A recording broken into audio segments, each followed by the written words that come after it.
রাজ্য নির্বাচন দপ্তর এখনো পরীক্ষা নিরীক্ষা করছে পশ্চিম আসনের ভোট গ্রহণের ছবি। সেই সঙ্গে মাইক্রো অবজারভাররা যার রিপোর্ট পাঠিয়েছেন বিভিন্ন বুথ থেকে তা খতিয়ে দেখা হচ্ছে।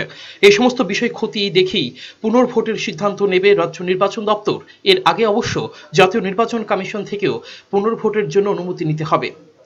রাজ্য নির্বাচন দপ্তরের খবর, স্ক্রুটিনি শেষ হতে আরো 2 থেকে 3 দিন সময় লাগতে পারে, তারপরই হতে পারে পুনর্ভোট। পশ্চিম ত্রিপুরা লোকসভা আসনে রিগিং এবং বেনিয়মের অভিযোগ তুলেছে বিরোধীরা। সেই সঙ্গে ভোটে সন্ত্রাসের অভিযোগও আনা হয়েছে বিরোধীদের পক্ষ থেকে। সিপিএম রিগিং এর অভিযোগ এনে 464টি বুথে এবং কংগ্রেস 151টি বুথে পুনর্ভোট চেয়েছে। পুনর্ভোটের দাবিতে কংগ্রেস প্রার্থী সুবল ভৌমিক এবং দলের সহ সভাপতি পীযূষ বিশ্বাস দিল্লি থেকে নির্বাচন কমিশনের সঙ্গে দেখা করেছেন।